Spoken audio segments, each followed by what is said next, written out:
Good morning to all of you. I am Vijendra, math teacher from Suraj senior secondary school Mahendragarh. Students, आज का आपका जो topic है वो है स्टैटिस्टिक्स चैप्टर नंबर 14। इसके अंदर आपके पास जो सबसे पहले आता है वो रहता है डेटा। ठीक है, क्या होता है डेटा। अब डेटा क्या होता है? कोई भी इंफॉर्मेशन जो हमें प्राप्त होती है, मिलती है किसी के भी थ्रू, वो हमारा डेटा होता है। जैसे number of buses in our school, number of rooms in our house और आवर इन स्कूल, ये सब क्या है? डेटा। अब डेटा की टाइप होती है। डेटा हमारे पास टू टाइप के होते हैं। एक तो होता है प्राइमरी डेटा,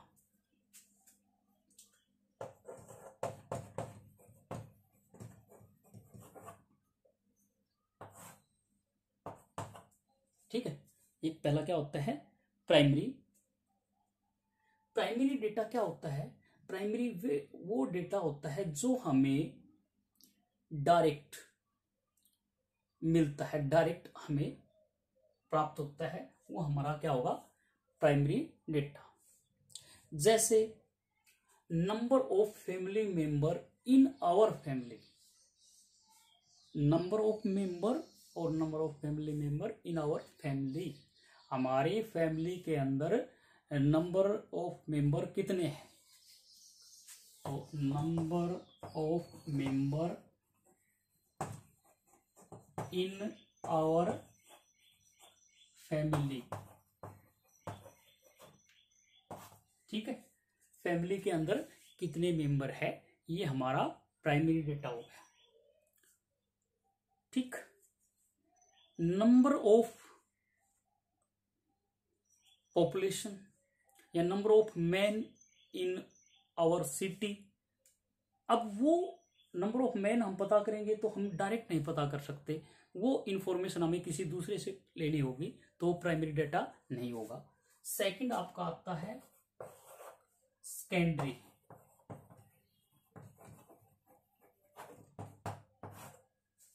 सेकेंडरी डेटा क्या होगा?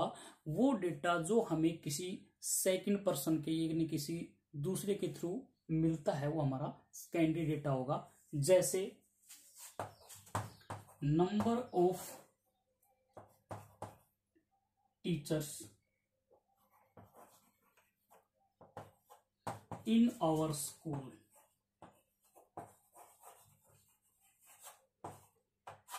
ठीक है। हमारे स्कूल के अंदर कितने टीचर हैं? अब ये इंफॉर्मेशन हमें ऑफिस से मिलती है, यानी किसी दूसरे के थ्रू, तो हमारे लिए वो डेटा है, वो क्या हो गया? सेकेंडरी, ठीक है। तो ये टू टाइप के आपके पास डेटा होते हैं। उसके बाद आपके पास एक वर्ड आता है फ्रीक्वेंसी।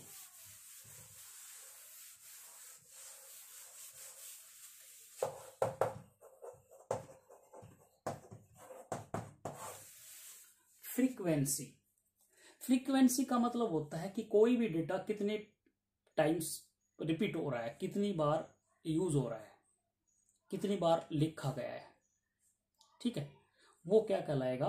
फ्रीक्वेंसी। जैसे हम नंबर ऑफ कोई भी ऑब्जेक्ट के फाइंड करें तो पहले 3 आ गया, फिर 2, फिर 3, फिर 2, तो ये 3 कितने टाइम्स हो गया? 2 टाइम्स। 2 कितने टाइम्स हो गया? 2 टाइम्स। तो ये जो है 2 और 2, ये इन डेटाज की क्या कहलाती है? फ्रीक्वेंसी। क्या कहलाती है? फ्रीक्वेंसी। और इसको हम किससे करते हैं नोट? एफ से। किससे? एफ से। उसके बाद आपके पास आता है टैली मार्क्स। एक आता है आपका टैली मार्क्स। जैसे कोई भी फ्रीक्वेंसी है, उसको हम इस टैली मार्क्स की लैंग्वेज में यूज करते हैं, लिखते हैं। जैसे हमने इसका टैली मार्क्स लिखा, तो ये जो फ्रीक्वेंसी है 2 है, तो इसको हम कैसे लिखेंगे? 2 लाइन कर देंगे। अगर ये 5 होगी, 1 होगी तो 1 लाइन होगी, 2 होगी तो 2 लाइन रोमन की तरह, 3 होगी तो 3 लाइन कर देंगे, 4 होगी तो 4 लाइन, और 5 होगी तो 4 लाइन को कट कर देंगे 5 एंड 6 फिर यहीं से रिपीट होना शुरू हो जाएगा। 6 कैसे बनेगा 5 + 1, यानी 6 को कैसे बनाएंगे 5 और 1 1, ये 6 बन गई। 7 हो जाएगा तो 7 कैसे बनेगा 5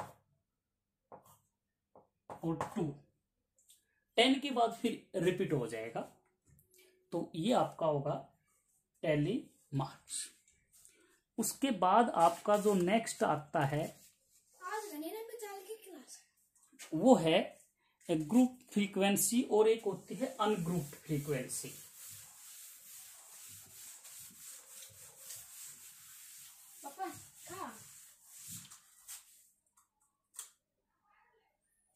ठीक, तो क्या होगी ग्रुप और एक होता है अनग्रुप्ड। एक होता है ग्रुप और एक हो गया अनग्रुप्ड। तो ग्रुप क्या होगा कि जैसे कोई इंफॉर्मेशन है, जैसे आपके पास कोई इंफॉर्मेशन दी, कम हमारे पास डेटा होते हैं तब हम उसको अनग्रुप्ड बनाते हैं।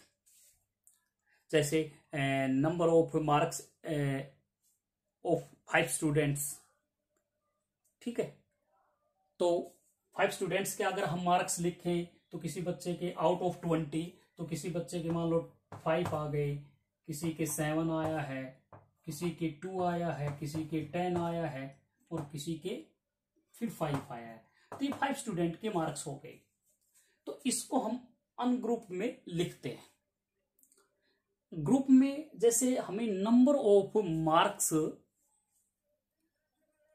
Of the students of 9th class के सभी स्टूडेंट्स के मार्क्स हमें अगर लिखने हैं तो क्योंकि नंबर ऑफ स्टूडेंट्स ज्यादा हो गए इसलिए हम उसको ग्रुप्ड बनाएंगे। अनग्रुप्ड बहुत लंबा हो जाएगा और उससे प्रॉब्लम भी क्रिएट होगी। तो हम क्या करेंगे ग्रुप कैसे बनाएंगे, जैसे हमारे पास 20 मार्क्स का पेपर है, 20 मार्क्स में से वो मार्क्स आ रहे हैं बच्चे के, तो हम इसके ग्रुप बना लेंगे 5 का। जैसे 0 to 5 मीन्स हम यहां वो स्टूडेंट लेंगे जिनका मार्क्स 0 से 5 के बीच में आया हुआ है। जैसे 0 to 5 मतलब 0 भी जिसका है वो इसी में काउंट होगा और 4 तक मतलब लेस देन 5।